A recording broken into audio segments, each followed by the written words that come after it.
ከ2015 እስከ 2017 ዓ.ም ባሉት ጊዜያት በአዲስ አበባ ብቻ ለፖሊስ ሪፖርት የማይደረጉትን ሳይጨምር 142 ዜጎች ከግንባታ ደህንነት ችግር ጋር በተያያዘ ህይወታቸው ማለፉን የከተማዋ የግንባታ ፍቃድና ቁጥጥር ባለስልጣን አስታውቋል።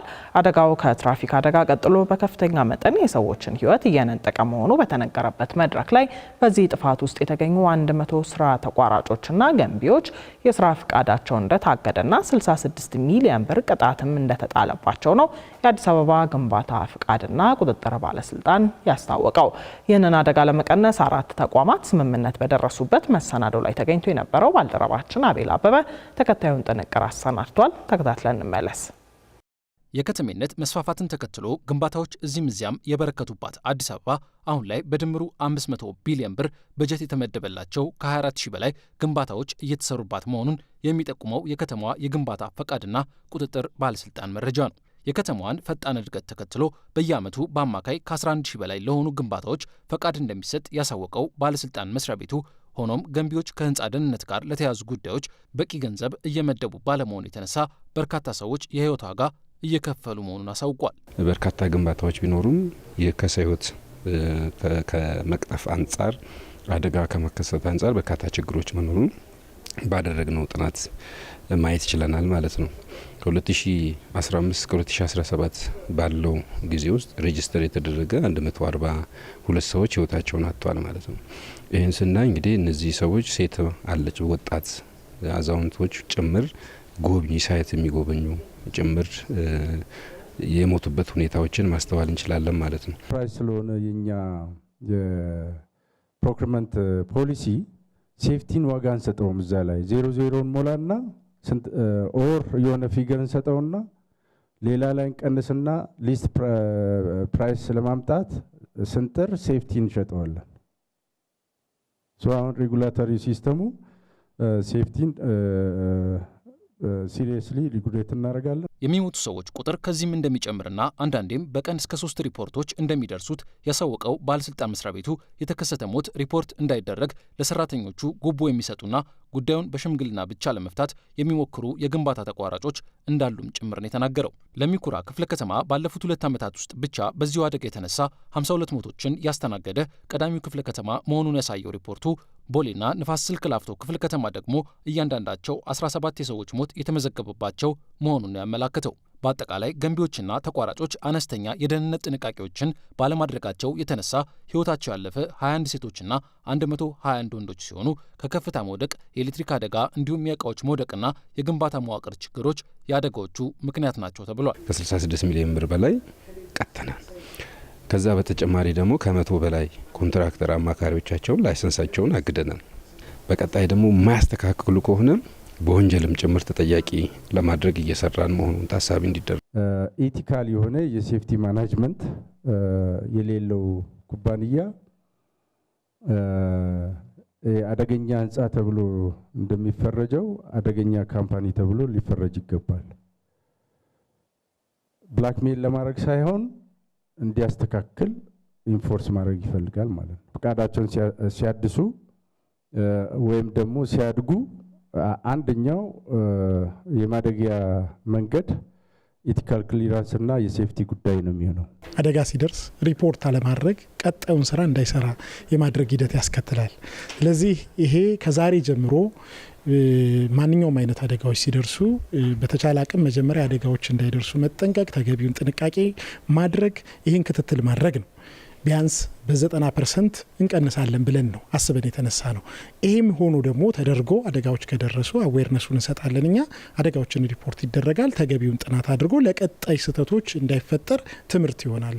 ስለዚህ ይህንን አዌር ለማድረግ ዝግጆች ነን። በያዝነው ዓመት በአዲስ አበባ እየተገነቡ ካሉ ከ24 ሺህ ህንፃዎች ውስጥ 3544 ግንባታዎች አነስተኛ የግንባታ መስፈርት ባለማሟላታቸው አደገኛ ተብለው ተለይተው ነበር ያለው የከተማዋ የግንባታ ፈቃድና ቁጥጥር ባለስልጣን 2948ቱ ከስጋት እንዲወጡ ማድረጉን ያሳወቀው። እኛም ቀሪዎቹና አደገኛ ተብለው የተለዩት 596 ግንባታዎች እጣፈንታስ ምንድነው? ሊያደርሱት ከሚችሉት አደጋ አንጻር ቁጥጥር የሚደረግባቸው ግንባታቸውን አቁመው ነው ወይ ስንል ጠይቀን ነበር። ሚኒመም አልጠበቁም ማለት አይደለም። ቀሪ 20%ቶች ግን የሚኒመም አላሟሉም ነው። ከሚኒመም በታች ናቸው ነው ማሟላት አለባቸው ማለት ነው። ሶ በዛ ልክ 20%ቱም እየተሰሩ ነው። አብዛኞቹ በቀጣይ ወራት በምንሰራው ስራ ከዛ ከሚኒመም ሴፍቲ ሪኳየርመንት የሚወጡ ይሆናል ማለት ነው። ሴፍቲ ስናስጠብቅ ስራ አቆመን ሳይሆን ልማት ቆሞ ሳይሆን ልማቱም እየተካሄደ ሴፍቲም ጎን ለጎን የሚሰራበት ስራዎች አሉ ማለት ነው። በአንድ ወር ውስጥ ቀጣይ 20%ቱን ሙሉ ለሙሉ ሴፍቲ የምናስተገብር ይሆናል ማለት ነው። የግንባታ ደህንነት ያለበት አሳሳቢ ደረጃ ይፋ በተደረገበት በዚህ መድረክ ላይ ችግሩ የአደጋ መንስኤ መሆኑ እንዲያበቃ ያስችላል የተባለ ስምምነት በኢትዮጵያ ኮንስትራክሽን ባለስልጣን፣ በኢትዮጵያ ኮንስትራክሽን ማኔጅመንት ኢንስቲትዩት እንዲሁም በአዲስ አበባ ግንባታ ፈቃድና ቁጥጥር ባለስልጣንና በኢትዮጵያ ኮንስትራክሽን ስራ ተቋራጮች ማህበር መካከል ተፈርሟል። እስካሁን ይከሰቱ የነበሩ አደጋዎች በግንዛቤ እጥረት እንዲሁም ለደህንነት በቂ ትኩረት ባለመስጠት የሚከሰቱ እንደነበሩ ያረጋገጠው የኢትዮጵያ ኮንስትራክሽን ስራ ተቋራጮች ማህበር በአራቱም ተቋማት መካከል የተፈረመው ስምምነት ዝቅተኛ የደህንነት መጠበቂያ መስፈርትን ያላሟሉ ገንቢዎችን ከስራ የሚያስወጣ እንደሚሆን ያሳወቀው በየሳይቶቹ ያሉትን ኮንትራክተሮች የአዲስ አበባ ግንባታ ፍቃድና ቁጥጥር ሳይቶቹን በየቀኑ ቼክ ያደርጋል። ቼክ የሚያደርጉት ኦፊሰሮች አሁን ሰልጥነዋል። ምን አይነት ሴፍቲ ኢንጂነር ምን አይነት ሂደት ማድረግ እንዳለባቸው ከኛ ጋር በማስተባበር ስልጠናዎች እንዲወስዱ ተደርጓል።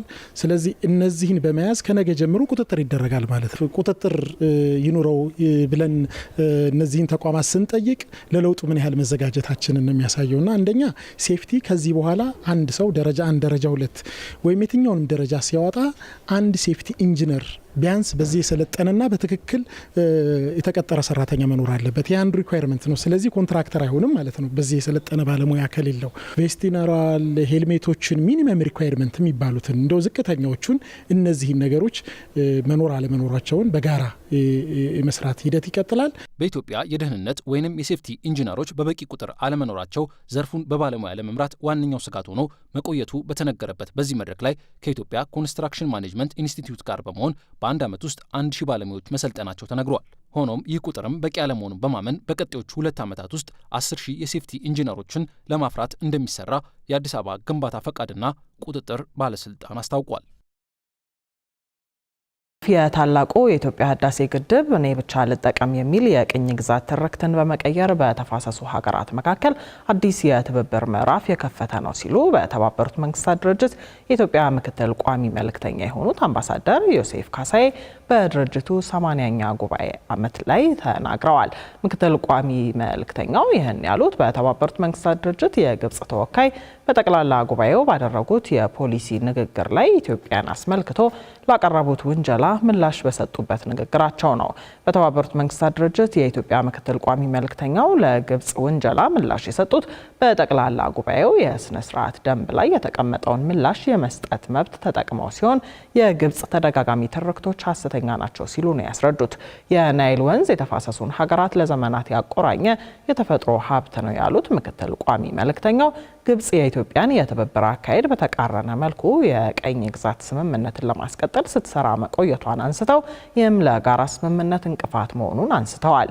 ግብጽ በተፋሰሱ ሀገራት ላይ ያልተገባ ጫና ለማሳረፍ እየጣረች እንደሆነ ያስረዱት ምክትል ቋሚ መልእክተኛው ኢትዮጵያ የግብጽን የቀኝ ግዛት ትርክትና እኔ ብቻ ልጠቀም የሚል አባዜ ፈጽሞ አትቀበለውም ብለዋል።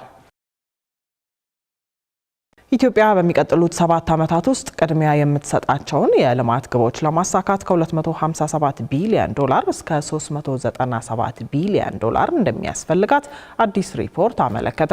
ኢምፓክት ዲያሎግ ኢትዮጵያ የተባለ ተቋም ባወጣው ሪፖርት ኢትዮጵያ አሁን ላይ ከአቻ ሀገራት ያነሰ የኢንቨስትመንት ፍሰት ያላት እንዲሁም ገቢዋን በሚፈለገው መጠን ያላደገ ሀገር መሆኗን የገለጸ ሲሆን ሀገሪቱ ለ10 ዓመት የልማት እቅዷ የምትይዘው በጀትም የ11.2 በመቶ የበጀት ጉድለት ሊገጥመው እንደሚችል ጠቁሟል። የአፍሪካ ልማት ባንክ የሀገሪቱ ኢኮኖሚ በአፍሪካ በፍጥነት እያደጉ ካሉ ኢኮኖሚዎች አንዱ በመሆን በፈረንጆቹ 2023 24 7.3 በመቶ እድገት አስመዝግቧል ቢልም ያቀደቻቸውን እቅዶች ለማሳካት ግን የግብር መሰብሰቢያ አማራጮቿን ማስፋት ይገባታል ብሏል። ሪፖርቱ ከዚህ የበጀት እጥረት ጉዳይ በተጨማሪ በሀገሪቱ ውስጥ ለሚሊዮኖች የቅጥር መሰረት ከሆኑትና 800 ሺህ ከሚጠጉ አነስተኛ ኢንተርፕራይዞች ውስጥ የፋይናንስ አቅርቦት ያላቸው ከ130 ሺህ የማይበልጡት መሆናቸውን ጠቁሞ ያለው የፋይናንስ ክፍተትም 4.2 ቢሊዮን ዶላር እንደሆነ አመልክቷል። ማሌዥያ ከኢትዮጵያ ጋር ያላትን የሁለትዮሽ ግንኙነት ለማጠናከር በአዲስ አበባ ተዘግቶ የነበረውን ኤምባሲ ባሳለፍነው ሳምንት ዳግም ስራ አስጀምራለች። ኤምባሲው በድጋሚ መከፈቱ ማሌዥያ ከኢትዮጵያ ጋር ያላትን የሁለትዮሽ ግንኙነት ለማጠናከር የሚረዳ መሆኑ ተገልጿል። የሀገራቱ ግንኙነት በተለይ በንግድ በኢንቨስትመንትና በህዝብ ለህዝብ ግንኙነት ላይ ትኩረት ያደርጋል የተባለ ሲሆን ዳግም መከፈቱ ማሌዥያ ከአፍሪካ ህብረት ጋር ያላትን ግንኙነት እንድታጠናክርም እድል ይሰጣል ተብሏል። ማሌዥያ በአዲስ አበባ የነበራትን ኤምባሲ በ2004 ዓ.ም መዝጋቷን መረጃዎች የሚያሳዩ ሲሆን ለመዘጋቱ ዋነኛ ምክንያት ወጪን መቆጠብና የውጭ አገልግሎቶችን ማጣጣም የሚል ነበር። ተመልካቾቻችን የምትከታተሉት የአዲስ ነገር የእኩለ ቀን የሀገር ውስጥ አጫጭር መረጃዎቻችንን ነው። ቀጥለናል። የኢትዮጵያ አየር መንገድ ከ20 ሺህ በላይ ለሚሆኑ ዜጎች የስራ ዕድል መፍጠሩን የኢትዮጵያ አየር መንገድ ግሩፕ ዋና ስራ አስፈጻሚ አቶ መስፍን ጣሰው ገለጹ። አቶ መስፍን አየር መንገዱ የስራ ዕድል በመፍጠር በኩል በአሁኑ ወቅት 20 ሺህ ቋሚ ሰራተኞችን የሚያስተዳድር ሲሆን 1700 ያህሉ ፓይለቶች መሆናቸውን እንደነገሩት በመግለጽ ፕሬስ ድርጅት ዘግቧል። በአየር መንገዱ ከ4000 በላይ የበረራ አስተናጋጆችና ከ2500 በላይ ቴክኒሽያኖች እንዲሁም 5000 የሚሆኑ ኮንትራት ሰራተኞች እየሰሩ እንደሚገኙም ተናግረዋል። የአየር ትራንስፖርት አገልግሎት ለአንድ ሀገር ኢኮኖሚያዊና ማህበራዊ እንቅስቃሴ ትልቅ ሚናን የሚጫወት መሆኑን የተናገሩት አቶ መስፍን ኢትዮጵያን ከመላው ዓለም ጋር ከማስተሳሰር ጀምሮ በሀገሪቱ ቱሪዝም እንዲስፋፋ እያደረገ መሆኑን ገልጸዋል። ሴጅ ማሰልጠኛ ኢንስቲትዩት በተለያዩ አጫጭር የሙያ መስኮች ያሰለጠናቸውን 380 ሰልጣኞች በትላንትናው ዕለት አስመርቋል። ተመራቂዎቹ በጋዜጠኝነትና ኮሚኒኬሽን፣ በግራፊክ ዲዛይን፣ በድረገጽ ግንባታ፣ በአካውንቲንግ፣ በፎቶግራፊ፣ በኢንቴሪየር ዲዛይን፣ የዓለም አቀፍ ንግድና ሌሎችም ከ30 በላይ ዘርፎች ስልጠናቸውን ማጠናቀቃቸው ተገልጿል። ተቋሙ ከ5 ዓመት ጀምሮ ላሉ ህጻናት መሰረታዊ የኮምፒውተር ስልጠና መስጠቱን ያስታወቀ ሲሆን አጠቃላይ ሰልጣኞቹ እስከ 65 ዓመት ዕድሜ ክልል ላይ ያሉ መሆናቸውን እንዲሁም የሙያ ብቃት ምዘና ማረጋገጫ ሲኦሲ መፈተናቸውንም ሰምተናል። በምረቃው መርሃ ግብር ላይ የባህልና ስፖርት ሚኒስትር ዴኤታ ነብዩ ባዬ ክህሎትን መሰረት ያደረገ ስልጠና ዘርፈ ብዙ ጠቀሜታ እንዳለው ገልጸው ትምህርት በእድሜና በስራ ኃላፊነት ሳይገደብ በአጭር ጊዜ ስልጠና ውጤታማ መሆን እንደሚቻል ተመራቂዎቹ ማሳያ ናቸው ብለዋል። ሴጅ ማሰልጠኛ ኢንስቲትዩት በዚሁ ዕለትም ጋዜጠኛ ጥበቡ በለጠ በሙያው ለሀገርና ለሕዝቡ ላበረከተው አስተዋጽኦ የእውቅና የምስክር ወረቀትና ዋንጫን አበርክቶለታል። በመጨረሻም በአፋር ክልል ገቢረሱ ዞን ገላአሉ ወረዳ በደረሰ የትራፊክ አደጋ የ4 ሰዎች ሕይወት ማለፉን የክልሉ ፖሊስ ኮሚሽን አስታውቋል። በኮሚሽኑ የትራፊክ አደጋና ስታቲስቲክስ ዲቪዥን ዋና ሳጅን ሰኢድ አህመድ በክልሉ ገቢረሱ ዞን ገላአሉ ወረዳ ትላንት መስከረም 18 ቀን 2018 ዓ.ም በደረሰ የትራፊክ አደጋ የ4 ሰዎች ሕይወት ማለፉን ተናግረዋል።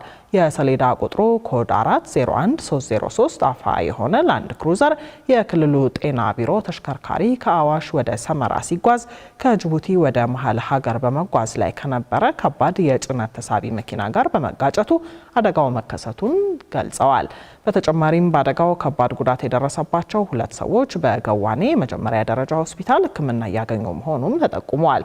ከሰመራ እስከ አዋሽ ባለው መንገድ የሚተላለፉ ማንኛውም አሽከርካሪዎች በየመንገዱ እንስሳት፣ ሕዝብ የሚንቀሳቀስባቸው ከተሞችና ኩርባ መንገዶች ስለሚገኙ ጥንቃቄ በተሞላበት መንገድ እንዲያሽከረክሩም ማሳሰቢያ ተሰጥቷል።